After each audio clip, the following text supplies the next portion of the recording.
कभी कभी जीवन में इस कदर हम परेशान हो जाते हैं कि बाहर निकल ही नहीं पाते। एक के बाद एक उलझने हमें फंसाती ही चली जाती है, एक अंधेरे कुएं की तरफ ले जाती है।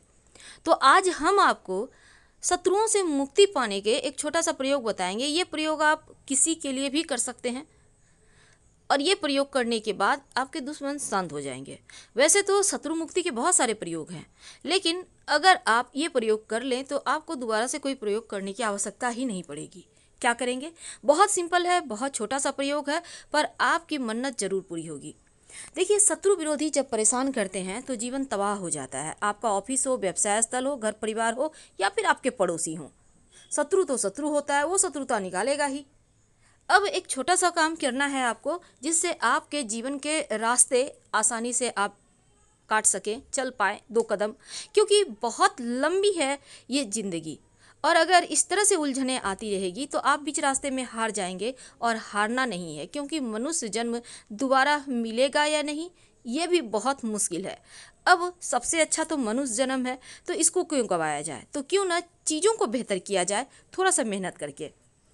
तो चलिए एक सिंपल सा प्रयोग हम आपको बताएंगे। आपको चाहिए होगा एक सफ़ेद कागज़। सफ़ेद कागज़ आपके सबके पास होगा। सफ़ेद कागज़ कौन वाला लेंगे? मैथ जिसमें बनाते हैं वही कागज़ लेना है, याद रखिएगा। अब इस कागज़ पर काजल या फिर काले पेन की सहायता से अपने दुश्मन का नाम लिखें। याद रखिए, काजल या फिर काले पेन की सहायता से लिखना है शत्रु का नाम। अब कितने शत्रु का नाम लिखेंगे? कितना भी हो शत्रु, आप नाम लिख लीजिए। अब इस पर 2 लौंग रख दीजिए। अब मन में भाव रखिए कि आपके शत्रु शांत हो रहे हैं, आपके शत्रु अब आपको परेशान नहीं करेंगे, ये दिल से भावना रखिए। और फिर इस कागज़ को जला दें। घर में ही कहीं पे साइड में आप कर लीजिए, बस बातचीत कम कीजिएगा, इस समय नहीं कीजिएगा क्योंकि टोटका है। अब इस जो जला लिया आपने, जब वो ठंडा हो जाए तो राख हो गया। राख को आप एक जगह इकट्ठा कर लें। अब एक नींबू लें, नींबू को कट करें, आधा कर लें। अब इस राख को नींबू पर डाल दें और दूसरा भाग भी नींबू पे चिपका दें, यानी कि दोनों पार्ट को फिर एक साथ करके उस नींबू में एक सुई या फिर कील चुभो दें और दोनों पार्ट जैसे जुड़ जाए। अब पास में आप इसको रात भर अपने पास ही रखिए, घर में ही रखिए।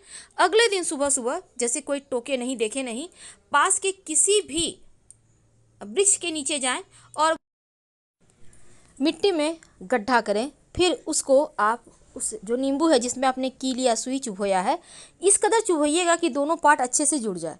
गड्ढे में डाल दें, ऊपर से एक मिट्टी को कवर कर दें और बिना पीछे मुड़े घर चले आएँ। आप देखिएगा, शांत हो जाएगा शत्रु विरोधी और जीवन के परेशानी समाप्त हो जाएंगे। हम आपसे विदा लेते हैं। हर हर महादेव।